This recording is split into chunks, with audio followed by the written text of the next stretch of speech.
Shalom everyone.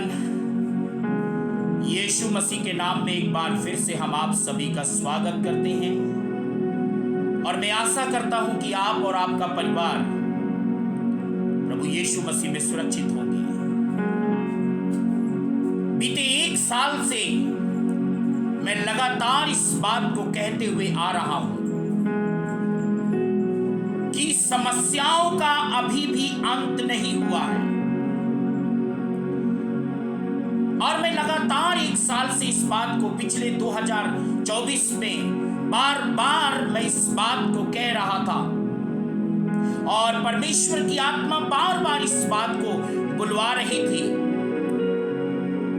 कि आने वाले दिनों में भयानक समय आएंगे और भयानक महामारियां आएंगी। और पिछले 2024 में एक बात मुझे अभी भी याद है कि पवित्र आत्मा ने एक बात को कहलवाया था कि अब आने वाले समय में बच्चों के ऊपर प्रॉब्लम आना शुरू हो जाएगी।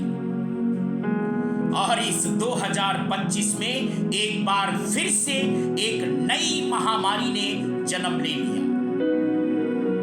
हमारे लोग विश्वास नहीं करते, हमारे लोग अपने आप में बहुत बड़े बुद्धिमान बन जाते हैं और हमारे लोग अपने आप को इतना ज्यादा ज्ञानी समझते हैं कि जैसे उनसे बड़ा कोई धरती पर बुद्धिमान और ज्ञानी नहीं है। और जबकि ऐसे लोगों को परमेश्वर का वचन कहता है कि जो अपनी दृष्टि में ज्ञानवान समझते हैं वो मूर्ख हैं। और बाइबल में नीति वचन उसके 3 के 5 और 6 7 में लिखा है कि तुम अपनी समझ का सहारा नहीं लेना।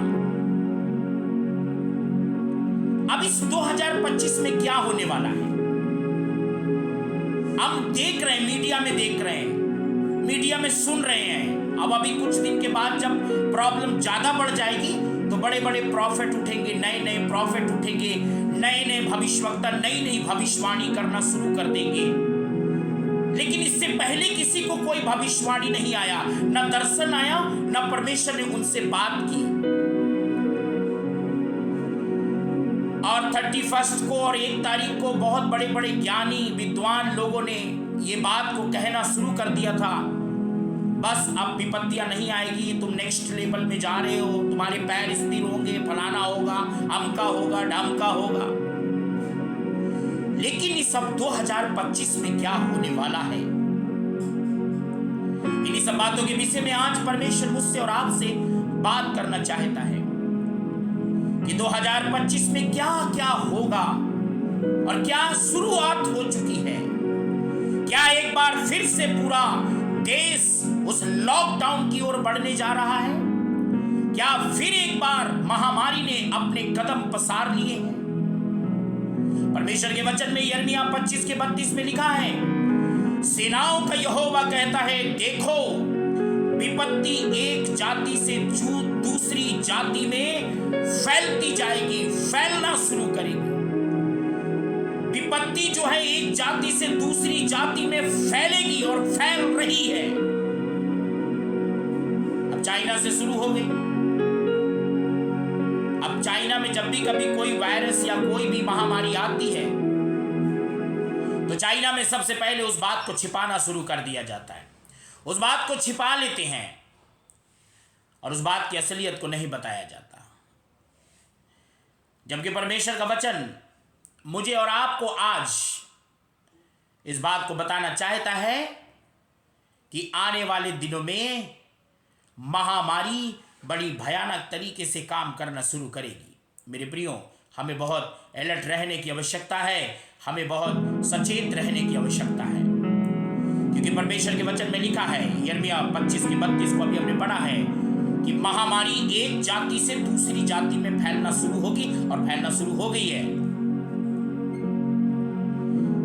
और इस बात को प्रभु यीशु मसीह ने बहुत पहले से ही कह दिया है। इस महामारी के विषय में, वायरस के विषय में मत्ती 24 के 7 में लिखा है, यीशु मसीह ने पहले से कहा है कि जगह जगह अकाल, महामारियां और भूकंप आएंगे। नेपाल में अभी भूकंप आया है, अकाल भी आ रहा है, महामारियां भी आ रही है। ये सब बातों को प्रभु यीशु मसीह ने पहले से ही कहा है। लूका और उसकी 21 की 11 को जब हम पढ़ते, वहां पे लिखा है अलग अलग जगह महामारी आएगी, आसमान में डरावनी चीजें दिखाई देंगी। महामारी आ गई,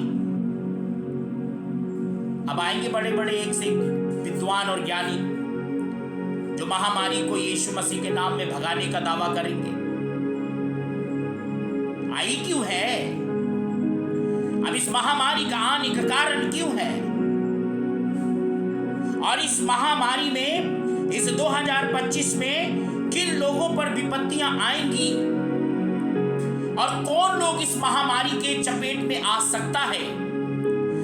यहेजकेल 9:6 में लिखा है, बूढ़े, सुनिए ध्यान से, बूढ़े, युवा, कुमारी, बाल बच्चे, स्त्रियां सबको मारकर नाश कर दो, ऐसा परमेश्वर का वचन कहता है। जो सुधरना नहीं चाहते, बदलना नहीं चाहते, मन नहीं फिराना चाहते, अपनी जिंदगी को नहीं सुधारना चाहते, तो क्या करेंगे? उनको रख गए, फिर उनको रह के क्या करना है? परमेश्वर का वचन कहता है यहाँ पर साफ रीति से प्रभु का वचन मुझे और आपको इस बात को सिखा रहे हैं, और परमेश्वर का वचन इस बात को बता रहे हैं, और सीधे कह रहे हैं बूढ़े, युवा, कुमारी, बाल बच्चों, स्त्रियां, सबको। देखिए, इस महामारी में मैं पहले भी 2024 में इस बात को कह रहा था और अब भी कह रहा हूं कि इस 2024 में, इस 2025 में बच्चों के ऊपर सबसे ज्यादा प्रॉब्लम आना शुरू हो जाएगी। और ऐसा media, social media, news channel वाले इस सब चीजों को दिखाना शुरू हो गए हैं कि जितने भी इसके चपेट में अभी तक आ रहे हैं उनमें ज्यादातर बच्चे ही पाए जा रहे हैं। इस 2025 में एक बार फिर से बहुत कुछ बंद होने वाला है, और एक बार फिर से सब कुछ बंद होने के चांसेस हैं, बंद हो जाएंगे, क्योंकि यशायाह 26:20 में लिखा है, हे मेरे लोगों, अपनी अपनी कोठरी में प्रवेश करके किवाड़ों को बंद कर लो। आप मारते रहिए सुट्टा, आप मत बदलिए अपनी आदतों को, आप मत चेंज होइए अपनी आदतों को। यहां पर प्रभु कह रहा है, हे मेरे लोगों, एक बार फिर से घर में बैठने का समय आ गया है, और एक बार फिर से घर में बैठा जाएगा, और घर में बैठने का टाइम आ चुका है। इस 2025 को हल्के में न लें, बहुत सावधान रहें, क्योंकि इस साल में कुछ भी हो सकता है, बड़ा हो सकता है। अभी तो स्टार्टिंग है, आज 7 तारीख है, अभी तो पूरा का पूरा साल पड़ा हुआ है। यहां पर परमेश्वर का वचन कहता है, अगर आपको इनसे बचना है तो बचने के लिए बाइबल कहती है भजन संहिता 91 का 1 से 10 में कि हम परम प्रधान के छाए हुए स्थान में बैठे रहें तो सर्वशक्तिमान की छाया में ठिकाना पाएंगे। चर्च जवानों ने चर्च जाना छोड़ दिया है, लोगों ने चर्च जाना छोड़ दिया है, प्रार्थना करना छोड़ दिया है, आराधना करना छोड़ दिया है, कलीसियों में जाना बंद कर दिया है, अगुओं का अपमान करना बंद कर दिया है, परमेश्वर के पवित्र लोगों को, परमेश्वर के सेवकों को दिल दुखाना शुरू कर दिया है।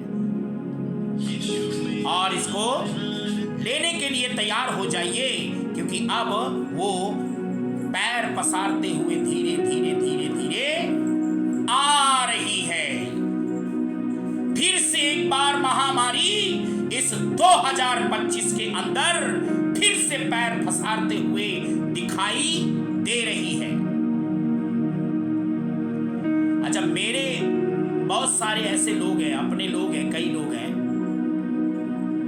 जो हमको ऐसा समझते हैं कि हम लोग पिंड से पेंडू लोग हैं, हम लोग पिंड से आए हैं, हम लोग को कुछ ज्ञान नहीं है, सिर्फ ज्ञान उन्हीं को ज्यादा है, बहुत ज्ञान से भरे हुए, ज्ञान नहीं, मूर्ख हो।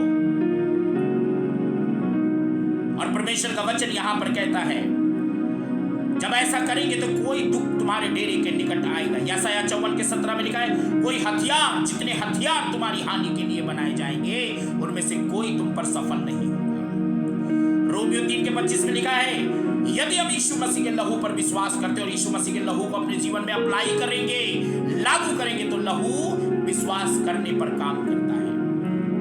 एक बार फिर से विपत्ति आ रही है, एक बार फिर से दुनिया के अंदर बहुत कुछ बंद होने की संभावना दिखाई दे रही है।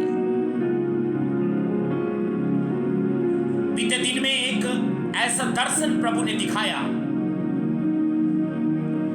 कि बच्चे भाग रहे हैं, बिलक रहे हैं और उनके जो पेरेंट्स हैं वो उनके पीछे पीछे उनको पकड़ने की कोशिश कर रहे हैं, लेकिन बच्चे उनसे दूर भागते चले जा रहे हैं, बच्चे उनके हाथ में नहीं आ रहे हैं।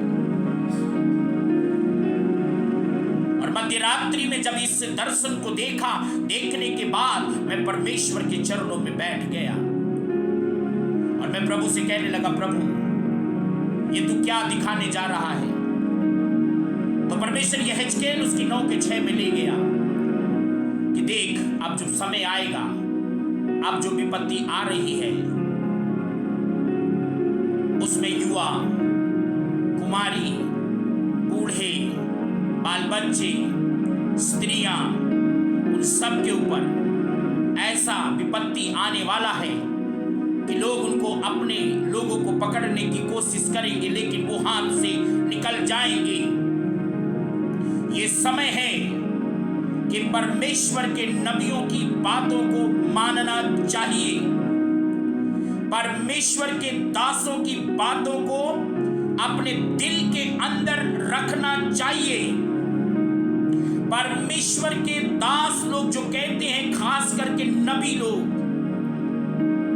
सो आप उनकी बात मानकर पश्चाताप करना चाहिए और छुटकारे के लिए और मन फिराकर प्रभु के पास आना चाहिए, अपनी आदतों को बदलना चाहिए। आज प्रभु आपको मौका दे रहे हैं और ऐसा न हो जाए कि बड़ी देर हो जाए और विपत्ति आपके दरवाजे पर दस्तक मारना शुरू कर दे। देखो कितनी दुआएं लोग कर रहे होंगे, कितनी प्रार्थना लोग कर रहे होंगे, न जाने कितनी प्रार्थनाएं चल रही होंगी, कितनी दुआएं चल रही होंगी। और इस 2025 में लोगों ने बड़े बड़े सपने देखे होंगे, बड़ी बड़ी नई नई योजनाएं बनाई होंगी और बड़ी बड़ी नई नई भविष्यवाणियां की होंगी और भविष्यवाणियां पूरी भी होंगी, लेकिन उनके जीवन में जो सच में प्रभु के साथ सही रीति से चलने वाले होंगे। अन्यथा विपत्ति ने तो अपना कदम बढ़ा दिया है, महामारी ने एक बार फिर से कदम बढ़ा चुकी है और वो महामारी किसी के दरवाजे पर भी, कहीं पर भी, कभी भी दस्तक दे सकती है। इसलिए अपने बच्चों को ले जाकर प्रभु की शरण में बैठना शुरू कर दीजिए। और जवानों को मैं एक बात को कहूंगा कि जवान प्रभु की संगति में बैठना शुरू कर दे और जवान अपनी मनमानी करना बंद कर दे, मोबाइल के साथ खेलना बंद कर दे और बाइबल को जवान उठा लें और परमेश्वर के सम्मुख बैठ जाए, घुटनों में आ जाए। और ऐसा ना हो जाए कि आप सुने और सुनने के बाद कहें ऐसे ही हो रहा है। लेकिन ये वो लोग नहीं समझेंगे जो सिर्फ इस बात को कहते हैं। पापा भक्त वाले तो कभी भी नहीं समझेंगे, जो खाली पापा पापा मामा मामा करते हैं और बाइबल कभी नहीं उठाते और वचन कभी नहीं पढ़ते, प्रार्थना कभी नहीं करते। ऐसे लोगों की बुद्धि में ये बातें कभी समझ में नहीं आएंगी। और आज मैं आपको एक बात को कहना चाहता हूं, याजकों को चाहिए कि इस समय शोक करना शुरू कर दें, लोगों के लिए विलाप करना शुरू कर दें, रोना शुरू कर दें, लोगों के लिए प्रार्थना करना शुरू कर दें। और मैं आपसे कहूंगा कि ऐसे झूठी भविष्यवाणियों के चक्कर में न रहें कि सब ठीक होगा, सब ठीक होगा, सब ठीक होगा, सब ठीक होगा।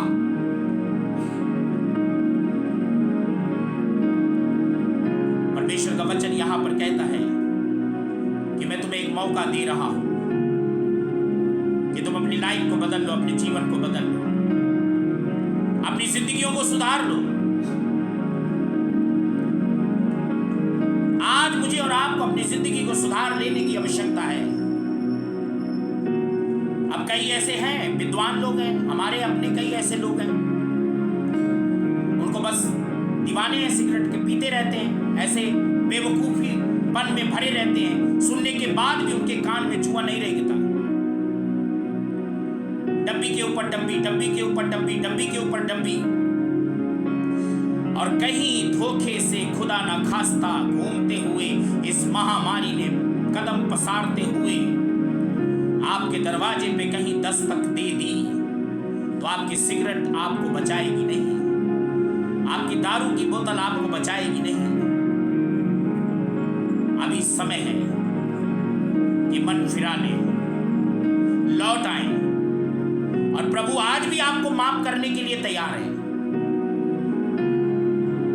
और परमेश्वर आज भी आपको अपने गले लगाने के लिए तैयार है।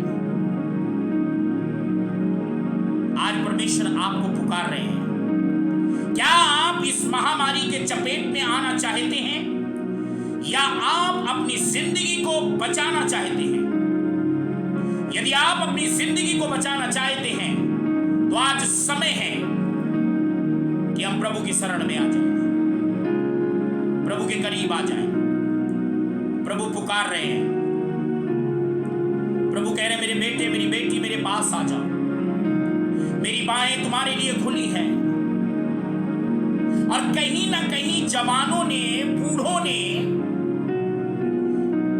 और कहीं ना कहीं कुंवारियों ने, कुंवारों ने, कहीं ना कहीं बाल बच्चों ने, कहीं ना कहीं स्त्रियों ने परमेश्वर के दिल को दुखाया होगा, परमेश्वर के नबियों का दिल दुखाया होगा, और परमेश्वर के जो माता पिता के दिल को दुखाया होगा। इसी कारण से तो फिर से एक बार, अभी मैं बीते दिन सुन रहा था, अब कोई महामारी नहीं आएगी, ऐसा प्रचार हो रहा है, पर एक बार फिर से आ गई। तो मुझे और आपको चाहिए कि अपनी लाइफ हम बदल लें और प्रभु के करीब आ जाएं। आइए अपनी आंखों को बंद करें और हम प्रार्थना करें। महान सामर्थी पिता परमेश्वर, हम आपका धन्यवाद करते हैं और यीशु मसीह के नाम में प्रार्थना करते हैं प्रभु, तेरी कृपा, तेरी करुणा, तेरी दया प्रभु सुनने और देखने एक एक लोगों के ऊपर पिता आने पाए, और ये वचन उनकी आंखें खोले ताकि उनकी जिंदगियां बदल जाएं और इस महामारी से वो अपने आप को बचाने पाए। यीशु मसीह के नाम में आमीन। जय मसीह की।